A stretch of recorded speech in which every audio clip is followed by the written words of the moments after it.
السلام علیکم دوستو، اردو داستان چینل پر خوش آمدید۔ معزز سامعین حضرات، آئیے سنتے ہیں اردو ناول جانور قسط نمبر 32۔ معزز سامعین، آپ سے امید کی جاتی ہے کہ ویڈیو کو لائک کریں اور چینل کو بھی سبسکرائب کر دیں، شکریہ۔ 10-15 منٹ اس میں اور انہد سنگھ میں بحث ہوتی رہی۔ انہد اسے پولیس کے حوالے کرنا چاہتا تھا۔ بدماش بونگجو نے کہا کہ اگر سردار جی اپنا پولیس کچہری کا شوق پورا کریں گے تو لڑکیاں جان سے جائیں گی، کیونکہ صرف 3 آدمیوں کو ان کو چھپائے جانے کی جگہ معلوم ہے، خود مونگ، کک اور کک کی بیٹی۔ کک کی بیٹی اور کک آدھے گھنٹہ پہلے نکل چکے ہیں۔ اب صرف مونگجو کو معلوم ہے کہ دونوں لڑکیوں کو کہاں بند کیا گیا ہے۔ مونگجو کو کچھ ہو گیا تو لڑکیوں کا پتہ اس وقت چلے گا جب وقت اگلے ہفتے ان کی لاشوں سے تفن اٹھے گا، یا ممکن ہے اس وقت بھی پتہ نہ چلے کیونکہ جگہ کافی ایئر ٹائٹ ہے۔ خسرا بولا، 100 برس پیچھے کوئی لڑکی کا لوگ پنجر کھود کے نکالے گا، اس وقت بہت دیر ہو جائے گی۔ انہد سنگھ اس بلیک میلنگ پر غصہ ہو کے خسرے کو مار پیٹ کرنا چاہتا تھا، مگر میرے منع کرنے پر رک گیا۔ مجبوراً اس عیار گنڈے مونگجو سے سودا کرنا پڑا۔ طے ہوا کہ مونگجو کی جنگل میں چھپائی ہوئی کار اس کے ساتھ جا کر ادھر ولا میں لائی جائے گی، اس کی ٹینکی پیٹرول سے فل کی جائے گی اور ٹمبر اسٹیٹ کے مالک مونگلی صاحب کی ضمانت میں ایک ہاتھ سے لڑکیاں وصول کر کے دوسرے ہاتھ سے خسرے کو اس کار کی چابی دے دی جائے گی۔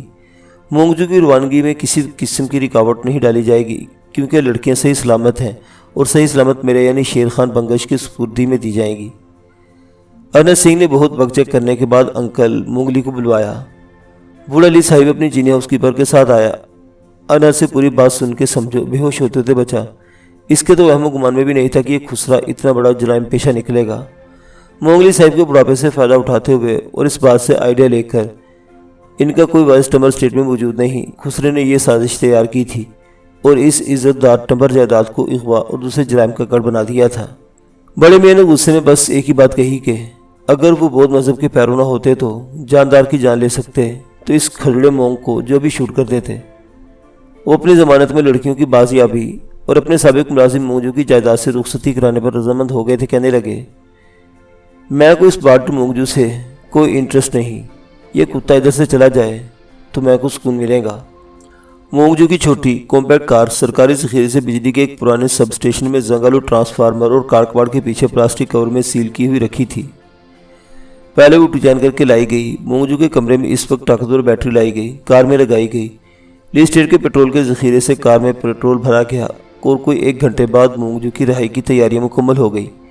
اس نے اپنے سابق باسلی صاحب سے کہا کہ وہ مہاتما بدھ کی قسم کھا کر پھر ایک بار وعدہ کریں گے، لڑکیاں زندہ اور باہوش مل جائیں گی تو وہ خسرے کو نکل جانے دیں گے۔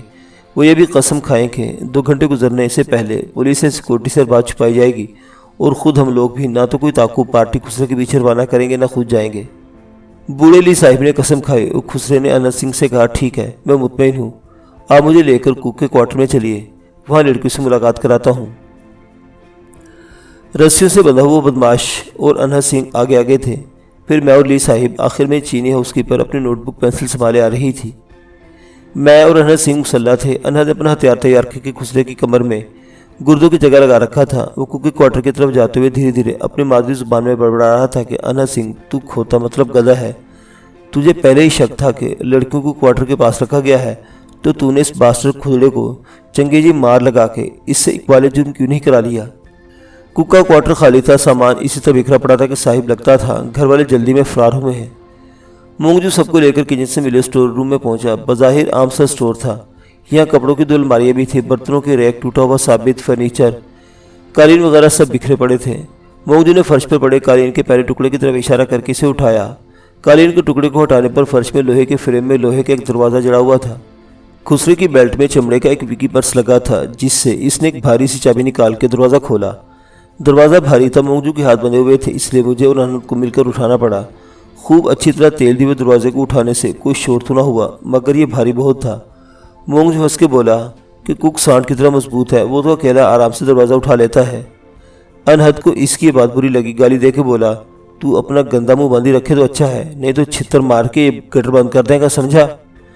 دروازہ کھولا تو سیمنٹ کی بڑی ہوئی سیڑھیاں نظر آئیں اور ہمارے اترنے کی آواز سن کے اندر سے گونجتی ہوئی آواز آنے لگی۔ یوں لگتا تھا جیسے بہت سی شہد کی مکھیاں ابھی ابھی غصے میں اڑی ہیں۔ میں نے پکارا، رشنا، اے رشنا۔ مکھیوں کی بھنبھناہٹ ختم ہو گئی، اندر سے ایک لڑکی کی آواز آئی، کون؟ میں نے پوچھا، تو رشنا ہے؟ میں شیر خان ہوں۔ رشنا کو بولو شیر خان آ گیا ہے۔ ہم نے سیڑھیاں اترنی شروع کر دی تھی۔ اندر والی لڑکی نے کسی سے سرگوشی کی، پھر جو آواز آئی تو میں پہچان گیا۔ جس لڑکی نے برہمی میں گالی دی وہ رشنا تھی۔ کہنے لگی، جا جا لیڈی بس سالا کتا۔ رشنا نے مجھے مونگجو سمجھ کے غصہ کیا تھا، چیخ کے پھر کہنے لگی، ڈوب مت دھوکے باز۔ خسرا ہنسا بولا، میں اس سے جو کرتا تھا اس بات پر غصہ کرتی ہے۔ مجھے آواز میں کہنے لگا، ہے لڑکی تیرا شیر خان آیا ہے۔ سامنے اندھیرے میں خسرے کی بات سن لی گئی۔ رشنا نے خوشی سے چیخ ماری، ہاں رے نا شیر خان آیا۔ وہ اندھیرے سے نکل کر لڑکھڑاتی ہوئی خوشی کی کلکاریاں مارتی آئی، مجھ سے لپٹ گئی۔ میں نے پوچھا، رشنا تو ٹھیک ہے؟ تو ٹھیک تو ہے؟ ہاں رے بالکل ٹھیک ہوں، تو آ گیا سردار، اب سب ٹھیک ہے۔ انس سنگھ بولا، لو جی ادھر تو دوسرا سردار ہے، ایک انس سنگھ، دوجا سردار شیر سنگھ، مطلب اپنا شیر خان پٹھان۔ میں رشنا کا سر تھپتھپاتے سے شانوں سے پکڑ کر روشنی میں لایا۔ وہ دبلی اور زرد ہو رہی تھی مگر مسکرا رہی تھی۔ رشنا، رخسانہ کہاں ہے؟ اندھیرے سے آواز ہے، ادھر۔ رخسانہ خود ہی کسی نومر لڑکی کو سہارا دے کر آگے آئی۔ سامبو کے بادشاہ کی بیٹی رخسانہ ٹھیک تھی۔ میں نے اجنبی نومر لڑکی کے بارے میں پوچھا، یہ لڑکی کون ہے؟ رنگون سے لائے ہیں، ان کتوں نے اسے کب سے بند کر کے رکھا ہے، 2 لڑکیاں اور ہیں۔ دھیرے سے مونگلی نے کہا، مائی گاڈ۔ خسرا ہنسنے لگا جیسے ابھی بھی اس کی کوئی شرارت پکڑی گئی ہو۔ انہد نے خبردار کیا، ابھی تو ہنسا نہیں ہو خسرے، میں نے تیری گچی مروڑ دینی ہے۔ اس نے زوردار ہاتھ میں گھمایا مگر مونگجو تیار تھا، اس نے اپنا چہرہ تھپڑ کی زد سے ہٹا لیا۔ 5 لڑکیوں کو سہارا دے کر سیڑھیوں سے چڑھایا گیا۔ وہ دوسری 3 لڑکیاں نامعلوم کتنے دن سے بند تھی، بہت دبلی، کمزور اور زرد ہو رہی تھی۔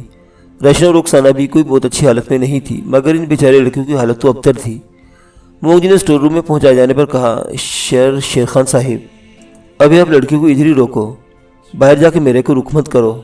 میں چلا جائے پھر لوگ آپ لڑکیوں کو کوارٹر سے باہر نکالنا، ایگریمنٹ یہی ہے؟ ہاں ماسٹر لی سر۔ لی صاحب نے جواب دیا، بدست، لیکن ابھی بولتا ہوں۔ تو جہنم میں جاؤ مونگجو، راسکل، بدماش۔ میں نے رشنا اور رخسانہ سے کہا کہ وہ لڑکیوں کے ساتھ ابھی وہیں ٹھہریں۔ چینی ہاؤس کیپر ان غریب لڑکی قیدیوں کے لیے فوری طور پر کھانے پینے کا سامان لینے دوڑ گئی۔ لی صاحب اور ہم دونوں اس لانتی مونگجو کے معاہدے کے مطابق اس کی گاڑی میں بٹھا کر آزاد کرانے کے ولا کے بڑے ہاتھی گیٹ پر پہنچے۔ انتظام اس لیے تھا کہ ولا کے گیٹ سے ہائی وے تک جانے والی ڈرائیو پر سیکورٹی کی ایک چوکی تھی جس پر 2 آدمی ہمیشہ موجود رہتے تھے، وہی مہمانوں کے آنے اور جانے کی خبریں ولا میں پہنچاتے تھے۔ خسرے کی نئی گاڑی جو کہ جنگل میں سٹور کی ہوئی تھی کیونکہ ولا کے پچھلے دروازے سے اندر لائی گئی اس لیے ہائی وے گیٹ کی سیکورٹی کے لیے نئی تھی، وہ اسے نکلنے نہیں دیتے، اس لیے یہ انتظام کیا گیا تھا کہ خود لی صاحب جا کر اس گاڑی کو سیکورٹی چوکی سے نکلوا دیں۔ کسی کو بھی معلوم نہیں ہوگا کہ نئی گاڑی جس کے شیشے گہرے رنگ کے تھے کون چلا کے لے جا رہا ہے۔ سیکورٹی چوکی والے تو بس اپنے مالک کو دیکھیں گے، ساتھ والی گاڑی پر توجہ نہیں دیں گے۔ ہم نے مونگجو کے ہاتھ کھول دیے۔ لی صاحب نے گاڑی کی چابیاں اس کے حوالے کی اور دونوں گاڑیاں سائڈ سے سائڈ میں لاتے ہوئے ولا کے ہاتھی دروازے سے گزر کر ڈرائی وے پر نکل آئی۔ سامنے کچھ دور پر ہائی وے تھی۔ ہائی وے اور ولا کے بڑے پھاٹک کے درمیان سیکورٹی کی چوکی اور بھری پائپ کی رکاوٹ والا ٹھیا تھا جہاں بارئر کا پائپ گرا ہوا تھا۔ ہماری گاڑی کی چوکی کی طرف والی کھڑکی سے مونگلی صاحب نے جھانک کر سیکورٹی والوں کو اپنا چہرہ دکھایا اور ہاتھ کا اشارہ کیا کہ پائپ کی رکاوٹ ہٹا دی جائے، گاڑیوں کو نکلنے دی جائے۔ رکاوٹ اٹھ گئی اور دونوں گاڑیاں گزر گئیں، ہائی وے کی طرف بڑھ گئی۔ اس طرح ہم نے اس بدماش بلیک میلر کو ایک شریفانہ معاہدے کی اوٹ سے نکل جانے دیا۔ مجھے اس بات کا بہت دکھ تھا، ہمیں لڑکیوں کی جان بچانے کے لیے سب کچھ ضروری تھا۔ میں نے خود کو یہ کہہ کر بہلا لیا کہ مجبوری ہے، مگر انس سنگھ ترخان غصہ ور آدمی تھا۔ اسے مونگجو خسرے کا نکل جانا اتنا برا لگ رہا تھا کہ اسے بالکل چپ سی لگ گئی تھی۔ بہت کر رہا تھا تو ولی صاحب کے سوال کے جواب میں ہوں ہاں یا کر دیتا تھا۔ خسرے نے سیکورٹی بیرے سے نکلتے ہی انت کو ہاتھ ہلا کے خداحافظ کا اشارہ کیا تو انت نے بفرے ہوئے سانٹ کی طرح ناک سے سانس لے کر دانتوں کے درمیان سے پھنکار کی سی آواز نکالی اور اپنی کپورتھلا پٹیالہ چھاپ سکھا شاہی میں ایک گونجتی گرجتی ہوئی گالی نکالی۔ انس سنگھ کی گالی کے ساتھ ہی ہماری گاڑی پر آندھی کے اولوں کی طرح گولیاں برسنے لگیں۔ گولیوں کی دھار سے ٹکرانے کی پنگ اور انت کی بفری ہوئی گالیوں کے بیچ میں نے بوڑھی لی صاحب کی کمزور ہائی کی آواز بھی سنی، انہیں گولی لگی تھی۔ انت نے اپنی گاڑی کو تیزی سے کاٹتے ہوئے ہائی وے سے اتارا اور درختوں کے جھنڈ کی اوٹ میں روک لیا۔ ہم پر خود ہمارے اپنے میزبان کی سیکورٹی چیک پوسٹ سے گولیاں برسائی جا رہی تھی۔ انت نے جھک کر لی صاحب کو دیکھا اور پھر اس نے اپنی ہی جان پر قابو پاتے ہوئے کم سے کم لفظوں میں مجھے بتایا کہ لی صاحب کے بازو میں گولی لگی ہے، خون روکنا ضروری ہے، فوری طور پر کچھ کرو، میں تم دونوں کو اتار کر چیک پوسٹ پر جوابی فائرنگ کرنے والا ہوں۔ میں نے کہا انہد کوئی گولی فائرنگ مت کرو، چوکی پوسٹ پر شاید خسرے کے آدمیوں کا قبضہ ہے، ہم کو فی الحال لی صاحب کو دیکھنا چاہیے، دشمنوں کو 1 منٹ کے لیے بھول جاؤ۔ ہماری گاڑی درختوں کی اوٹ میں چلی گئی تھی، پھر بھی چیک پوسٹ سے برابر گولیاں چلائی جا رہی تھیں جو یا تو درختوں کے تنوں میں پیوست ہو رہی تھی یا شاشا کی سی آوازیں پیدا کرتی بے روک نکلتی چلی جا رہی تھی۔ مونگ جو اپنے کالے شیشوں والی کار نکال کر لے گیا تھا، اس کے آدمیوں نے یہ حملہ تو مجھ پہ اور انہد کو ختم کرنے کے لیے کیا تھا، یا وہ خسرے کو نکلنے کا موقع دینے اور خود فرار ہونے کے سب کچھ کر رہے تھے۔ میں نے لی صاحب کی قمیص پھاڑ کر دیکھا، زخم کہاں ہے اور کتنا سیریس ہے۔ لی صاحب کے بازو میں گولی لگی تھی، یہ فلیش ونڈو یعنی صرف گوشت کو پھاڑ دینے والا زخم تھا، ہڈی سلامت تھی۔ میں نے زخم سے دل کی طرف جانے والی نسوں پر خوب کس کر کپڑا باندھ دیا، خون رک گیا۔ مولوی صاحب نے آنکھیں کھول کر کمزور آواز میں پوچھا، کیا ہوا؟ انہد نے کہا، انکل آرام سے لیٹے رہو، دیکھتے ہیں کیا ہوا ہے۔ لی صاحب کا ذہن ابھی صاف نہیں ہوا تھا، زخم کھانے کے بعد شاک میں تھے۔ ادھر چیک پوسٹ پر قبضہ کرنے والے حملہ آوروں کی فائرنگ بند ہو گئی تھی۔ میں نے انہد سنگھ سے سرگوشی میں کہا کہ وہ اپنے ہمسائے کو کس طرح ولا میں لے جانے کی کوشش کرے، میں اسے کور فائرنگ دیتا ہوں۔ انہد سنگھ مجھ سے بحث کرنا چاہتا تھا، مگر میں نے اس سے بات نہ سنی۔ خسرے کے آدمی سے چھنا ہوا پستول سنبھالا اور چیک پوسٹ کے تو 2 فائر جھونک دیے۔ آواز سے پتہ لگا کہ میرے فائروں میں سے ایک اگر کاری نے رہا تو دوسرا بھی ضائع نہیں گیا۔ ہم نے کسی آدمی کو خوف اور تکلیف کی آواز سنی تھی۔ ایک فائر ادھر سے آیا جو گھبراہٹ میں کیا گیا تھا، وہ بالکل ضائع گیا۔ میں نے درختوں کی اوٹ لیتے ہوئے چیک پوسٹ سے بڑھنا شروع کر دیا۔ اس طرح بالکل سناٹا تھا، کسی کے چلنے پھرنے کی آواز سنائی نہیں دی، کوئی حرکت دکھائی نہ دی، تو مجھے شک ہوا کہ یا تو وہ لوگ بھاگ چکے ہیں یا بھاگنے کی کوشش کر رہے ہیں۔ پھر میں نے بھاری موٹر سائیکل سٹارٹ ہونے کی آواز سنی، دیکھا کہ ایک ٹرائمف بائے موٹر بائک دندناتی ہوئی چیک پوسٹ سے نکل کر سڑک پر آئی۔ موٹر سائیکل میں بیٹھے دونوں آدمی لی صاحب کے ملازموں کی وردی میں تھے، مگر مجھے اور انہد کو اب تک معلوم ہو چکا تھا کہ یہ سیکورٹی والے رہی مونگ جو کے گھر کے ہیں۔ طاقت اور موٹر سائیکل گھوم کے ہائی وے کی طرف چلی تو میں نے دل میں کہا کہ شیر خان یہی وقت ہے، یا تو انہیں ابھی گرا لے یا پھر یہ کبھی ہاتھ نہیں آنے کے۔ میں نے فائر کیا، موٹر سائیکل کا سا جھٹکا لگا مگر وہ چلتی رہی۔ چلانے والا صحیح سلامت تھا، پیچھے بیٹھا تیورا کر سڑک پر آ گرا۔ میں جھبڑ کر اس کے قریب گیا، احتیاطاً میں نے اس کے تو اپنا ہتھیار سیدھا کیے رکھا اور بار بار برمی میں کہتا رہا کہ ہلنا مت، اگر ہلے تو گولی مار دوں گا، ہلنا مت۔ یہ آدمی اپنی سیکورٹی والی وردی کے ساتھ یا ہوا کی موسم کی شدت سے بچنے کو یا پھر اپنی شکل چھپائے رکھنے اس طرح مفلر لپیٹے ہوئے تھا کہ اس کا آدھا چہرہ ڈھکا ہوا تھا۔ وہ بے سود پڑا تھا۔ میں نے دیکھا اسے گولی نہیں لگی تھی، اس کی وردی بھی صحیح سلامت تھی۔ میں نے اس کی تلاشی لی، بھاری ریوالور قبضے میں کیا اور کالر پکڑ کر اسے اٹھانے کے لیے زور لگایا۔ وہ صرف دہشت زدہ تھا اور ہوش میں تھا۔ کراتا اٹھ کر کھڑا ہوا تو اس کے چہرے سے مفلر سرک گیا، پورا چہرہ اب میرے سامنے تھا۔ یہ میرا جانا پہچانا دیکھا ہوا آدمی تھا، وہی نوجوان لڑکا جسے مونگ جو اپنا فرسٹ کزن کہتا تھا، جو دراصل اس کا مالشیا تھا۔ خسرے نے جس کا نام کے بتایا تھا۔ نومر کے نے آنکھیں کھول کے مجھے دیکھا اور رونا شروع کر دیا۔ چپ بے، اگر روئے تو حلق میں ریوالور ڈال کے گولی چلا دوں گا۔ میں نے اس کو ڈرانے کو خطرناک لہجے میں یہ بات کہی۔ کے واقعی ڈر گیا، اس کا ساتھی سے چھوڑ گیا تھا۔ موٹر سائیکل ہائی وے پر اتنی دور پہنچ گئی تھی کہ ہم تک اس کی آواز بھی بہت دھیمی پہنچ رہی تھی۔ انہد گاڑی کو درختوں کی اوٹ سے نکال کر میرے پاس اس نے پوچھا، کیا ہوا؟ میں نے بتا دیا کہ ایک پرندہ اڑ گیا، ایک گرا لیا، ڈالو اسے گاڑی میں۔ انہد نے پوچھا، کیا مر گیا؟ میں نے کہا نہیں، صحیح سلامت ہے۔ انہد اسے پہچان چکا تھا، ڈراوا کر کے بولا، ویسے بھی نہیں بچے گا، گولی مار کے ادھر ہی سڑک پر پھینک دو۔ لڑکا پھر رونے لگا۔ میں نے ہلکا سے چپت لگایا، چپ رہا، تو جانتا نہیں سردار جی مذاق کر رہا ہے۔ ہم کے کو اور لی صاحب کو ان کے ولا میں لے آئے۔ چینی ہاؤس کیپر ایسی باصلاحیت عورت تھی، اس نے ڈاکٹر کے آنے سے زخمی کو سنبھالا۔ ڈاکٹر نے آدھے گھنٹے میں لی صاحب کے زخم کی بینڈیج کر دی اور کسی قسم کی سکون بخش دوا دے کے انہیں بستر پر پہنچا دیا۔ لی صاحب کے ریزیڈنٹ ڈاکٹر کو اس قسم کے حادثوں کا خاصا تجربہ تھا، مگر حادثہ اس پر مالک کو پیش آیا۔ اس بات سے ڈاکٹر کچھ پریشان تو ضرور ہو گیا تھا۔ ہاؤس کیپر اور ڈاکٹر کا خیال تھا کہ پولیس کو خبر کی جائے، کیونکہ گولیاں چلی ہیں، اغوا کی ہوئی لڑکیاں برآمد ہوئی تھیں اور 3 قیدی ہماری تحویل میں تھے۔ انہد کو کچھ اندازہ تھا کہ پولیس کو فوری طور پر بلانے میں میرے لیے کیا مسائل پیدا ہو جائیں گے۔ اس نے کہا کہ پہلے ہم اور شیر خان قیدی کو اغوا کی لڑکیوں سے باتیں کر لیں، پھر جو کرنا ہے کیا جائے گا۔ سب سے پہلے ان اجنبی لڑکیوں سے سوال و جواب ہوئے جنہیں مونگجو کی قیدی خانہ جیل سے نکالا گیا تھا۔ 2 لڑکیاں مشرقی پاکستان سے اغوا کی گئی تھیں اور مچھروں کی بیٹیاں تھیں۔ ایک میزو قبائلی تھی، تینوں عمر اور اچھی شکل و صورت کی تھی۔ کچھ دیر میں معلوم ہو گیا کہ مونگجو نے انہیں برما سے باہر فروخت کیے جانے کے لیے رکھا ہوا تھا۔ کسی قسم کے گروہ کے دھوکہ دے کر بہلا پھسلا کر لڑکیوں کو ان کے گھروں سے نکال لاتے تھے۔ مونگجو نے لی صاحب کے اسٹیٹ میں ایک طرح کا ٹرانزٹ کیمپ بنا ہوا تھا۔ اس عارضی کیمپ سے لڑکیوں کو بودھا فروش کی منڈی تک پہنچانا مونگجو کی ذمہ داری تھی۔ اس کے بعد انہیں کہاں اور کس لیے فروخت کیا جائے گا، یہ خسرے مونگجو کا درد سر نہیں تھا۔ ایک بات طے تھی کہ بیچاری لڑکیوں کو مختلف چکلوں عیاشی کا ڈگلی خریدا جائے گا۔ چینی ہاؤس کیپر ان بد نصیبیاں سمجھو اب نصیبوں والی لڑکی کو حالت دیکھ کر اتنی متاثر ہوئی کہ وہ روحانسی ہو گئی تھی۔ انہد سنگھ اور میں نے لڑکیوں کو سرکاری تحویل میں دینے کی تجویز سے اتفاق کیا۔ اب قیدی رہ گئے تھے کے اور ان دوسرے 2 بدماشوں میں سے ایک لفظ گلوانا ضروری تھا۔ انہد سنگھ نے اس سے پہلے